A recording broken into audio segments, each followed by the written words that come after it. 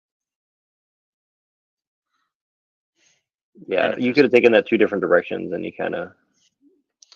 I did my best to steer it off, not sexual. Yeah, smart move.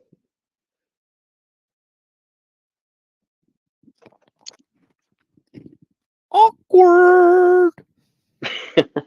So what? Accept awkwardness. Right. Yes. Embrace it. Yeah, Reverend Josh would tell you to just live in the awkwardness. That's the pinnacle of comedy. Really. We would not have comedy movies if we didn't accept awkwardness. Really, I mean. Well, tragedy and comedy is what makes the world go around. Wow. Isn't that right, Hank? Hank knows that. Tragedy. Yep. Yeah. Shit gets That's hard. so weird, though, isn't it? Isn't it hard to turn something tragic into a comic, like a car wreck? You just come and how are you gonna turn that into a comedy? Somebody's brains are splattered all over the fucking road. It depends what kind of car wreck. I mean, yesterday on Paul and Slave's channel, we saw a police officer do a pit maneuver on another police officer, and the one that did the pit maneuver wasn't paying attention to his walkie-talkie. He didn't have his lights on, and we made fun of it, calling him Officer Snaps, because that's kind of what Snafu does too. He just wrecks his allies. Oh, that's hilarious. I'm sorry. That was great. I don't know anything about all of them personally, but just the name and pointing it to that is snafu, snaps. All right, that's good. I'm sorry. Snafu, I'm sorry. I'm sorry. It's a good one. It's a good one. I was able to laugh at it, although I have no idea of who Snaps personally is. I have no idea of who these cops were personally, but you've related it. He's the closest thing to that toe fungus that Gringo was talking about earlier. You know, the human toe fungus. You know, he's kind of like that type of thing. He's the leader. He's the big toe, right? He's the Keystone Cop. Geeks. Joshua Jones. It's so great that like we can make ourselves an icon. Yeah, and I don't even know. I laughed at that, and I don't even know. I don't know that person.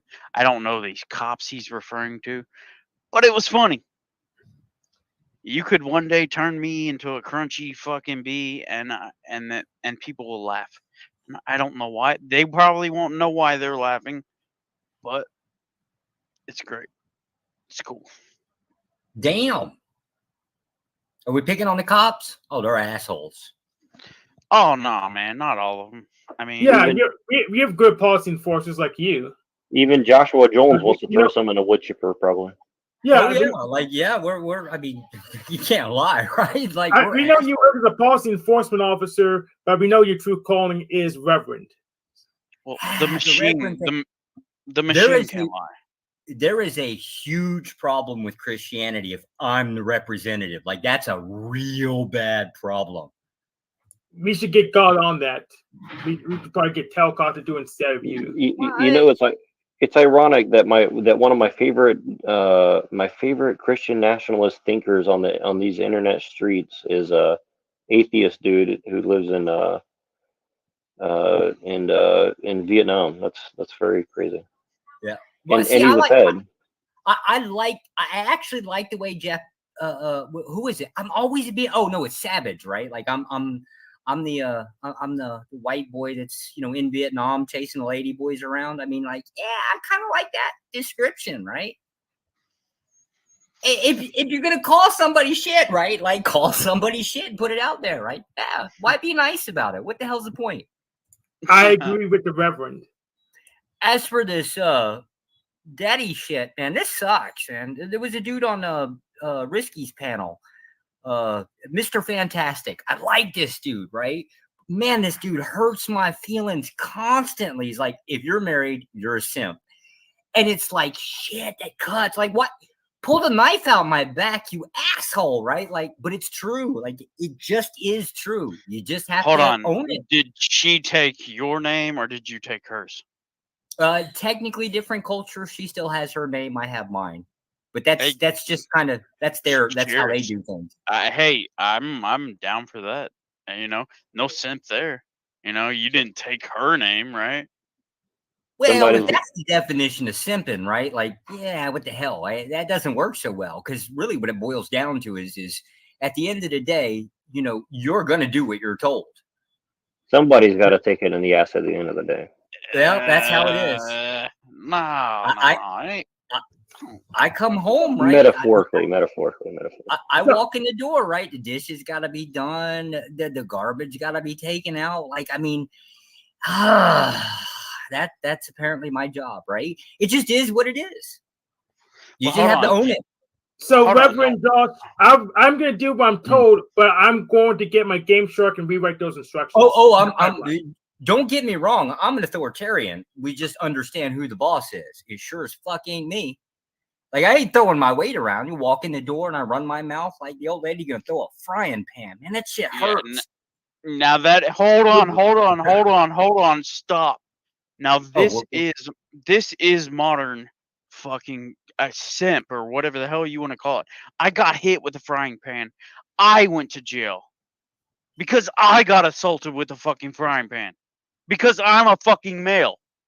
Oh, the jail thing I would take, right? It's the humiliation when somebody finds out that somebody like, you know, half your size done whooped your ass, right? Right. I can't. I'd lie. I'd be lying. I'd be like, damn it. You know what? I tripped and fell. Like, that's why that story exists. Just say, hey, what? Hey, No, this is not. Hold on. You do better.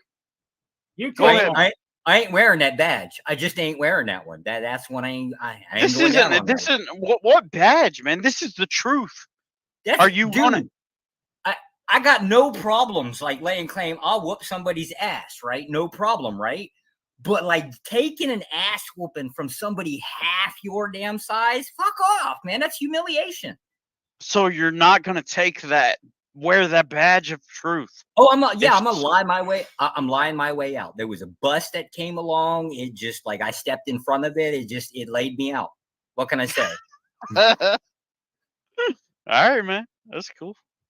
There is some point where like, you know, pride just kicks in. Maybe it's a dude thing. I have no clue, but you know, I ain't taking it.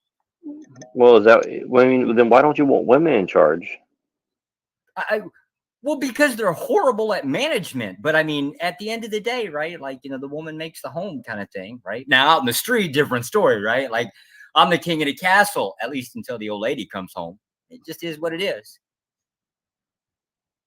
But the whole point of it was Mr. Fantastic, actually, that was his point, was if you're going to get married, you're going to be a simp. And it hurts, bro. Like, it really hurts. It's just true. Well, are you telling me a simp if a pussy is not mediocre? If it's really good pussy, how can you be a mediocre pussy? It's not about that. Well, what if you're well, I guess in that light, do you think that men have the right to kind of get back a little vengeance against women for their simping? Like, do you think that prostitution should be legal, or men should? Yeah. You know? Well, yeah, but it's done in a weird, different confinement. Like, I mean, within the house, right? Yeah, you learn how to fight back. Sure, I think it should be legal. Just like the same way every drug should be legal. Oh, you know. Physically. Oh no, I ain't like my old lady's a commie. Like she went to boot camp, learned how to field dress an AK. I'm not touching her. I ain't never even held an AK. Right? I ain't fucking with her. What? Yeah, we lost a war to these people, right? Like they kicked the shit. Well, they worked on it pretty good. But don't they have some allowances in Asia for men to you know? There's other ways for a dude to fight back, right? Like, I mean, you work with the tools that's at your disposal, right? Like a punji stick and a bamboo cage. Well, I mean, you know, she forgot something, right? Like you ain't turning the car back around. Yeah, I guess, honey, you're just gonna have to do without, kind of thing. Like there's little idiosyncrasies, things you can just fight back. They're just little small things. I went through this, right, dude? I went through what you did. Everything you're saying resonates with me, except I did not marry her. Oh, well, see, that's the problem. Once you get married, you can't really change your mind, right? Like, I mean, if you fucked up, now you're telling me all these things as a fact. You're like, this is a fact of my life, and I have to accept it now. Yeah, well, I mean, that's the whole point. That's the whole point of the red pill community, is trying to basically give you as much so you can make an informed decision. Like if we're really sitting on it, that's really what they're doing. They're describing this is life. This is into. I would agree with that, except for I think most of the people giving out that information have no fucking idea what they're talking about. But yeah, I get what you're saying. Yeah. Right. Now, every once in a while, you got some asshole come along in the red pill community and they're giving prescriptions. Now you got something to fight against, right? Like, you know, some dude like say like Fresh and Fit, like you should go through like 50 women before you do it. Yeah, that's gonna hurt. That's gonna hurt your soul. Right. 49 of 50 of those women are going to do the same thing to you. Well, here's what I would say, though, just real quick on that point about 50 women. Telling the average man that is a mistake. I'm not saying that you shouldn't tell certain men that, but telling every man that is Huge mistake, in my opinion. Yeah, I'm not real big fan of everybody screwing around, but you know, hey, that's kind of No, crazy. but that's my point. Is if you tell every man to fuck 50 women, that's not going to work. No, think of it like this way. Think of it like this in the concept of like a moral concept, right? If you don't want hoes in your society, you can be a hoe maker, right? Like, it just is what it is. Dude, Josh, I just okay. What you said about how you have to like take the trash out, right? And okay, is this before or after you just worked a 10, 12-hour day? Oh, have you met a woman? That's kind of what they do. Like, that's their tactic, right? They'll nag the living shit out of you until you do the thing. Exactly. That's what I'm saying. You worked your ass off to pay half of that house, half for your kids and everything, and then you come home and get berated that you didn't do this or you didn't do that. But see, this is where the red pill guys get it wrong. And just on that last point, Josh, first of all, yes, I agree that we shouldn't go around being homemakers, but also telling men that they have the ability to go and be a homemaker when they don't is also a mistake, because they're trying to be something they're not. I agree. Like, I mean, I agree. And on the second point, I think, what I would say about what you're saying there, Crunchy, is you're kind of,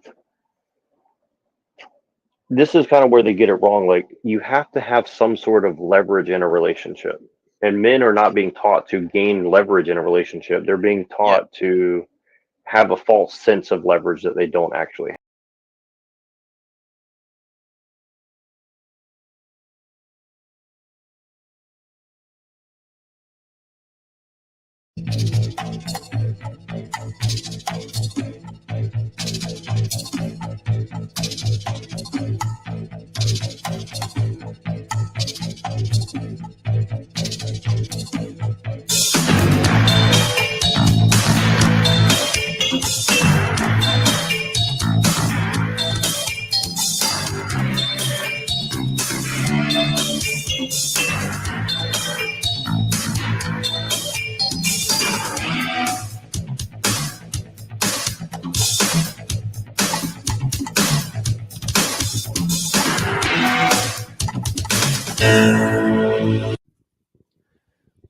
Greetings, everyone. Welcome to The Machine Lies, where we talk about how the machine lies on the machine that lies.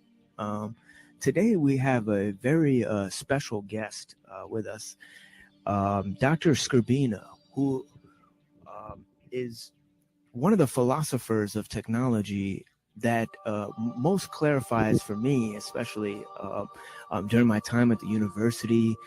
And I was studying at U of M Dearborn, and it was a place. We had Henry Ford's house in the back of the building, and it seemed like the Fairlane Center and the whole university was all geared towards ingenuity and technology. And we had a car parts center where they assembled our cars, and it seemed like it was a very technological mood. And then we have there Dr. Skrbina, who's kind of, I made it a practice when I was at the university to go to the most radical corner, and find the most radical thinker I could find in the university. And this time, I think I was in for a pleasant surprise in terms of just how radical certainly Dr. Skrbina fit my demands of how radical a thinker was. I remember my parents had gone to Hajj, and I was taking a philosophy of technology class, and I didn't have money to get the book for philosophy of technology, this beautiful anthology right here, one of the most important anthologies, I believe, of our time in terms of philosophy, confronting technology. And I remember Dr. Skrbina had taken the book off the shelf with his notes still inside of it. See this pink thing here, various notes on the suicide bomber, manifesto still intact inside of the book there, and just at that time I was convinced that Dr. Skrbina had raised one of the most important questions of our time in dealing with the problem of technology, and had phrased this view in terms of technological determinism. And here we have a quote from Dr. Skrbina that kind of hits home the problem here. And the quote is, "This very de-emphasis on metaphysics suggests that technological thinking has dominated our approach to technology. Technology prefers that we focus on specifics, on details, on structure and function. This is indeed how it advances. Technology in the physical world is about machines, devices, invention, amusement, communication, information, profit, and power. Philosophy is the most meaningless in this context. Metaphysics wholly so. Technology bids us to pay no attention to the man behind the curtain." There is nothing behind technology, nothing to see. But we must ask, is this so? Is it not true that all phenomenon possess an inner or intrinsic nature subject to some kind of guiding principles? So I would like to ask Dr. Skrbina, what are these guiding principles? And just what is the metaphysics of technology, and how does it relate to the idea of panpsychism? Yeah, that's a great question, Mohammed. Yeah, so that's well, I've been known to come up with those. Yes, of course, right. So, right. So the basic problem, right, is we have a technological process that really seems to run on its own. It's like a self-driving, a self-guiding process, and we've known this for a long time. That idea has been around. It's a very old idea. It was there in Ellul's book from 1954, The Technological Society. There was ideas in it that goes back to earlier thinkers in the 1800s and even the 1700s. This idea that is a kind of a driving force on its own. And to me, this was really like an oppressive sort of concept, that technology somehow could really drive itself without people doing the work, right? And what struck me is it seemed to be true, especially in this modern age. When you look at the way technology works in computers and cell phones and internet and so forth, it really does seem to drive. It seems to control people's lives. It's like a controlling force in our lives. And to me, this is just screaming out for a metaphysical solution, because that's a very complex and a powerful thing that can do something like that. So we need to understand what's driving this thing. How does this thing work? What's behind it, right? What's its essence, like I said in the book? And that gets to a kind of a real metaphysics of what is this thing called technology. And what struck me is that no one had really done this before. We had seen relatively superficial treatments. We'd seen critical views for centuries by a lot of thinkers, but there was really no penetrating metaphysical analysis of what's behind this. What's the kind of the inner reality of this technological process? And that's why I wrote the book Metaphysics of Technology, was to kind of lay out what I thought was a kind of a theory of the metaphysics of this phenomenon. And you're right. I mean, to me, it's something like a force of nature. It's something like evolution, where, right, evolution is this driving process that creates order and complexity in the universe. If you go back to the Big Bang, it's not just a biological thing. It's a universal process of order coming out of relative disorder, creating complexity in the universe. Right. I think that is the terminology that most loses people, because you're dealing with something metaphysical in terms of essence. Yeah. So you're thinking of something non-material. But then when you think of technology, it's just a pure objective fact. It's purely material. It seems purely material. Yeah, right. Yeah, it seems purely material until you focus on this one thing, which is the process of creation itself. Well, exactly. And that brings in mind into the formula. So well, exactly right, because it's bringing intelligence and order. It seems like an intelligent process. It's creating complex intelligent devices like computers and cell phones and social media stuff and software programs. there's a kind of intelligence behind this order. And then you quickly go outside the sphere of human beings. This is one of the points I tried to make in the book, right? Because a lot of people focus on technology as purely a human thing, where it was just invented by people and we drive the process. This is the standard view of how technology works. So one of the first things I showed in the book was, well, it's clear that technology predates humans. It goes well into the animal realm. There's lots of examples of animals. Yeah, right? That's right. You talk about that in the book. Yeah, creating and using technology, right? So it's a process of nature by which whatever tools are constructed, or there's order or patterns, or they're building homes, and all animals will construct their reality to fit their needs, right? So they'll dig holes and they'll create burrows or whatever they need to do, nests and these kind of things to survive and to flourish, right? So it's clearly a more than human phenomenon, but it's still technological. They're still creating devices and processes to achieve their ends in this world, right? Right. So this would relate to panpsychism in terms of panpsychism, right? In terms of the order of creation, because it would seem like that. See, when a human being builds a city, like it seems like San Francisco and New York are the two biggest cities we have, but they're also the two biggest deep water ports. So it seemed like that it's another example of just human beings going around nature and just trying to fill in the design of that nature has already provided for them. And you described this creation as a second order nature. Well, right. It's nature. It's nature made nature, right? Because people want to say, well, technology is something artificial. It's somehow outside of nature, but it's still a process of nature. I mean, we're using elements and forces, laws of nature. It's still a very natural process.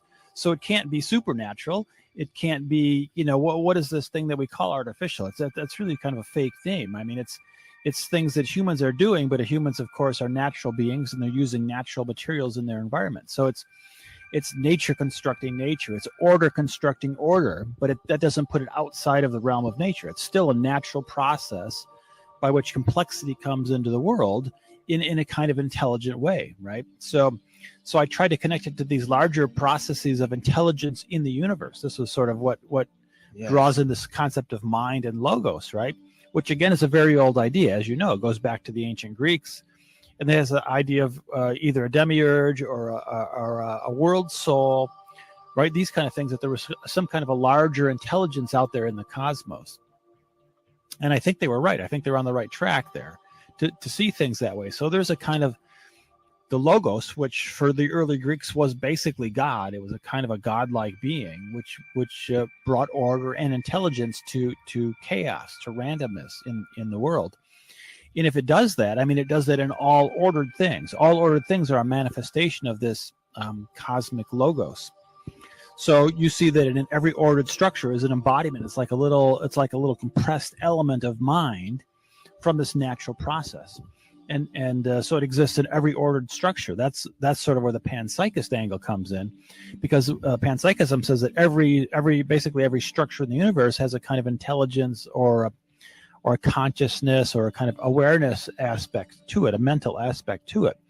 And I would say, well, yes, that's true, because that's the embodiment of this logos process, which is a universal process, creating order, and then in conjunction with that, it's creating a mental aspect to things as well.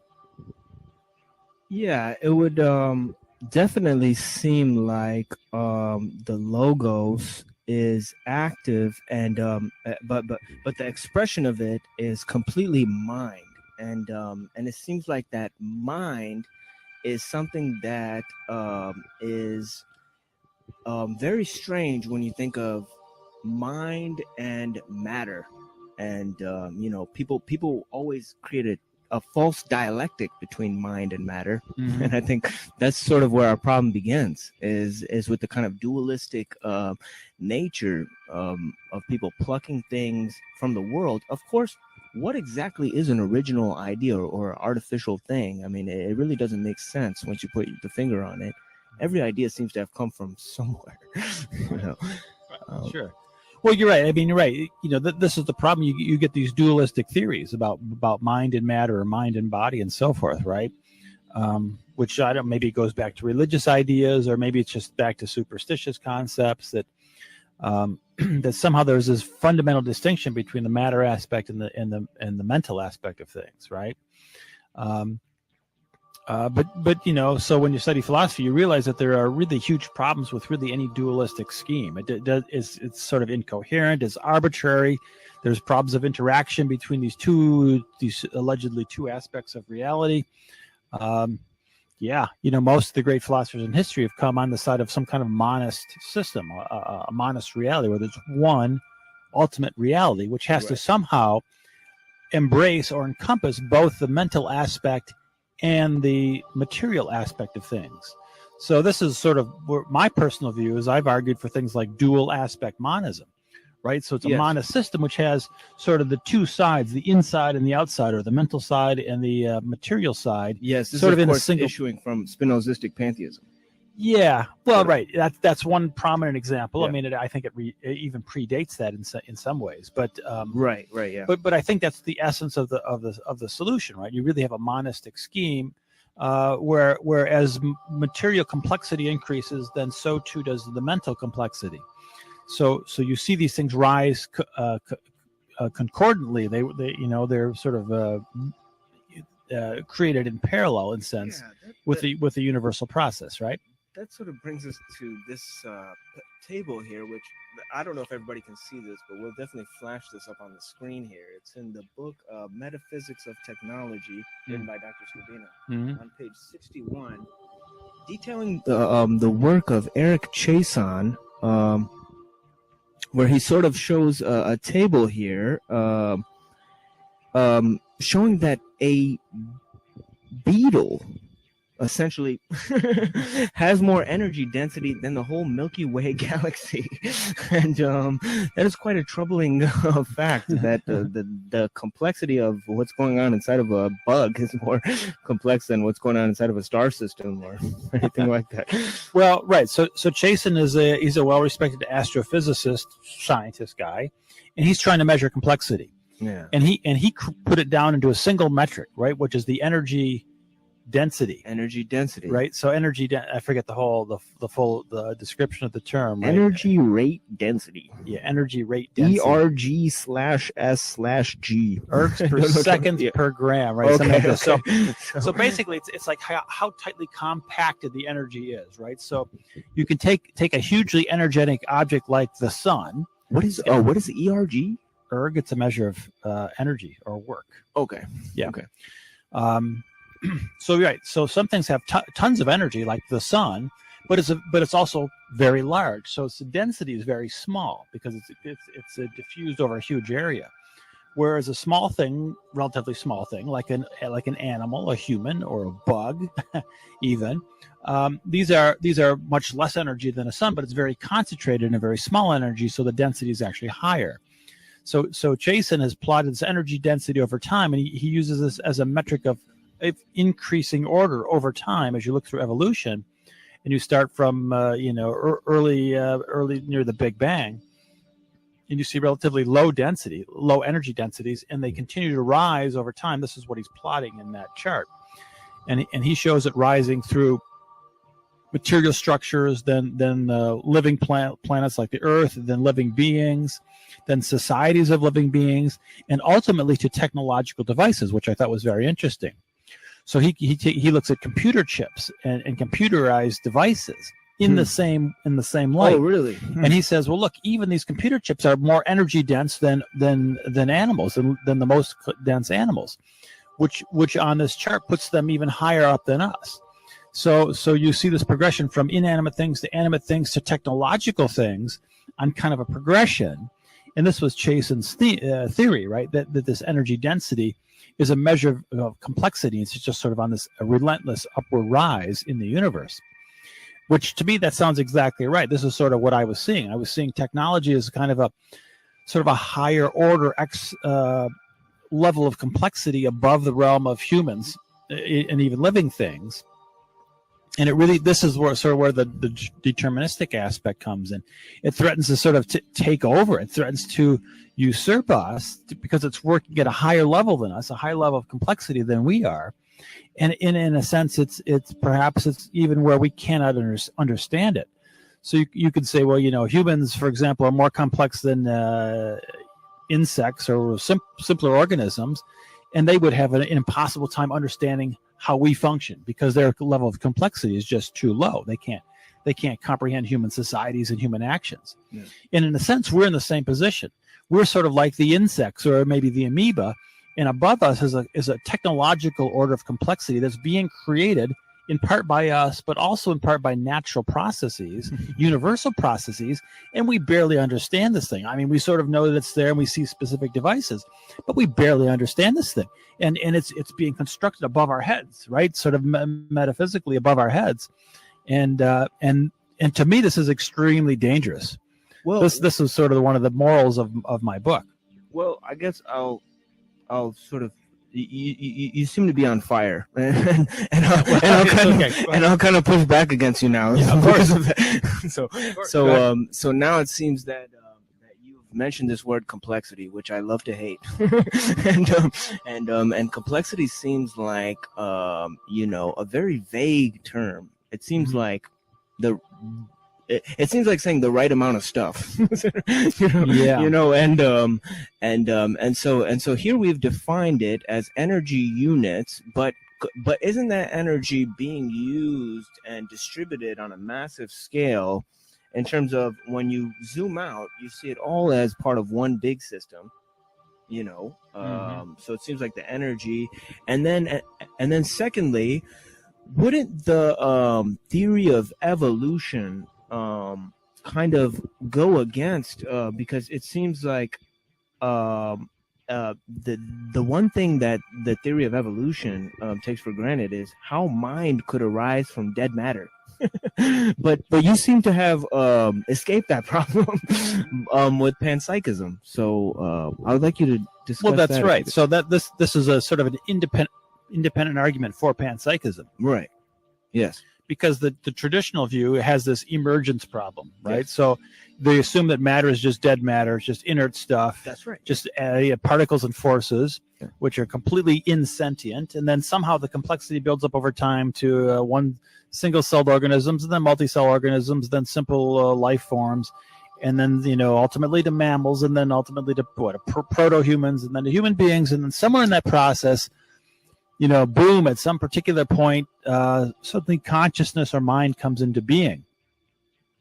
It's like magic. It's like lightning. It's like a bolt from the blue, like a miracle, because you had these elements. The pieces of it had no mind at all, and then now implies the philosophers that at some magic point in complexity, right? Boom! Suddenly these things become the light bulb turns on, and this organism becomes conscious for the first time. That mind comes into being for the first time, which is like a miracle. It's actually literally a miracle, and we generally don't accept these kind of miracles, right? If we want to be a rational thinking philosopher, so we have to say, well, look, emergence like of this kind, this brute emergence of mind from no mind, is like impossible. We can't accept that because that's just an incomprehensible miracle in the order of nature. So it's actually far more likely and far more rational that mind was in all those elements, all the simpler components prior to the emergence of complex beings or human beings. And this brings us to a very radical conclusion in terms of science, and one of Paracelsus, that the atoms have a will, exactly, and if an atom has a will, then wouldn't it be like a sort of a sprite or a piece of data in a computer program, and have a pre-programmed kind of a existence? And we know that when a atom, I'm in an electron, wants to find its way to another electron, it will automatically choose the shortest path. And the Roomba vacuum, when it wants to move from one place to another, and it has two equidistant options, it will actually just choose one. So it seems like the Roomba vacuum is making a choice, and it seems like everything in the universe is making a small choice. It's not, Dr. Screen. Well, that's true, right? So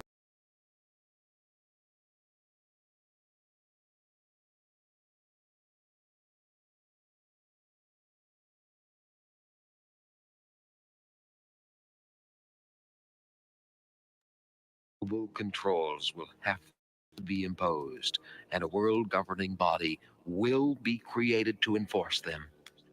Crises precipitate change.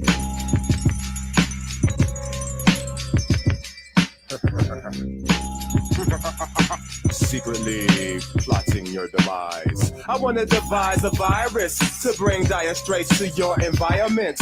Crush your corporations with a mild touch. Trash your whole computer system and revert you to papyrus. I want to make a super virus strong enough to cause blackouts in every single metropolis. Cause they don't want to unify us, so fuck it. Total anarchy and can't nobody stop us. You see, late in the evening, fucked up on my computer and my mind starts roaming. I create like a heathen. The first cycles of this virus I can send through a modem. Infiltration hits your station. No Microsoft or enhanced DOS will impede. Society thinks they're safe when bingo, hard drive crashes from the rending. A lot of hackers tried viruses before. Vaporize the text like so much whiteout. I want it where file replication is a chore. Lights out, shut down entire White House. I don't want just a bug that can be corrected. I'm erecting immaculate design. Break the nation down section by section. And even to the greatest minds, it's impossible to find. I want to devise a virus to bring dire straits to your environment. Crush your corporations with a mild touch. Trash your whole computer system and revert you to papyrus. I want to devise a virus to bring dire straits to your environment. Crush your corporations with a mild touch. Trash your whole computer system and revert you to papyrus. I have already planned. The plan is programmed into every one of my 1,000 robots.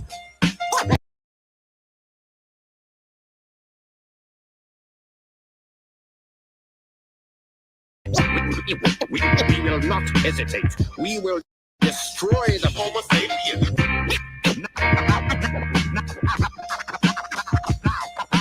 Please stay where you are.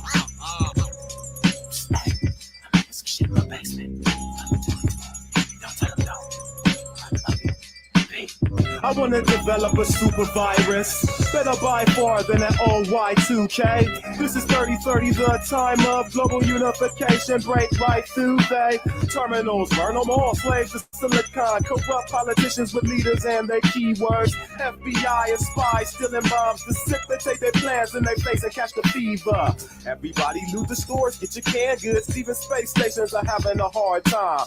Peacekeepers seek to take our manhood, which results in the form of global apartheid.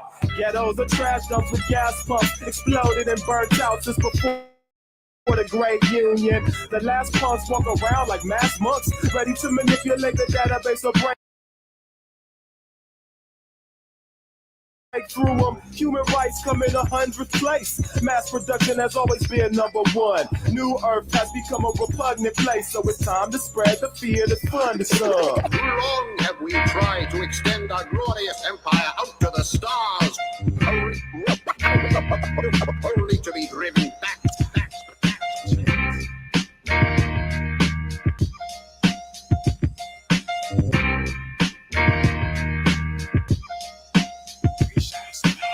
I want to devise a virus to bring dire straits to your environment. Crush your corporations with a mild touch. Trash the whole computer system and revert you to papyrus. I want to devise a virus to bring dire straits to your environment. Crush your corporations with a mild touch. Trash the whole computer system and revert you to papyrus.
Corner blocks unlocked, mysteries they not. Men and women shed tears when our peoples get shot. Multiply fears, turn person to fly. Gospel don't read, don't let no man walk. Water stay wet unless we forget. Internet failures of corrupt government. Child wonders where and why her mother went. Whole communities not fed. Declare martial law instead. Derailed all progress and action of Congress. Cause lies, tide rise. Tore through, let bellies levy. A saturated heart stays heavy. Can't help but wonder if my masses stand ready. Revolutions cause lies, but an idle mind's deadly.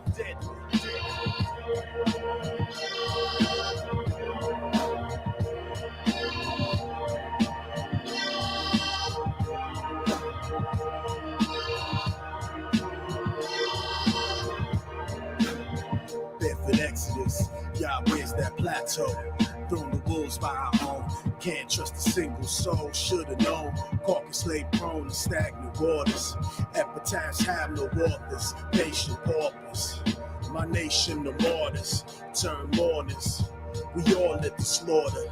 Last breath on street corner. Surmise ill situation devised to kill neighbors. Separated families back when they enslaved us. Made refugees and taxpayers. Truth laid. Lies burned like papers. My soul's bare. Yo, I need my peoples. Right here. Gotta fight tanks with fists, son. We don't care.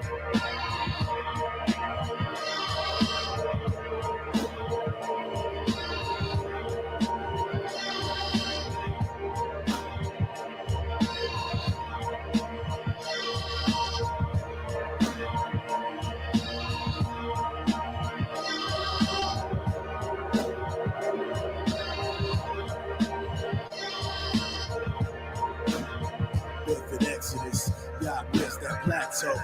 Thrown the wolves by our own. Can't trust a single soul. Should've known. Caucus lay prone in stagnant waters. Epitaphs have no authors. Patient paupers. My nation, the martyrs. Turn mourners. We all at the slaughter. Last breath on street corner. Coroners crept to same corridors. Fear of death left once who slept with the poor. Mathematics once stood to men by the walls. Lost the Spanish eyes, viewing minds to scores. Corps of engineers sliced through the 9 boards. Suggest you hold breath for 9 more. Divine swords, chop neck of the wicked. Wounds self-inflicted, felt the earth's plate shifted. Cracks in foundation's a system. Watch the sun rise from a distance. Defines what we missing.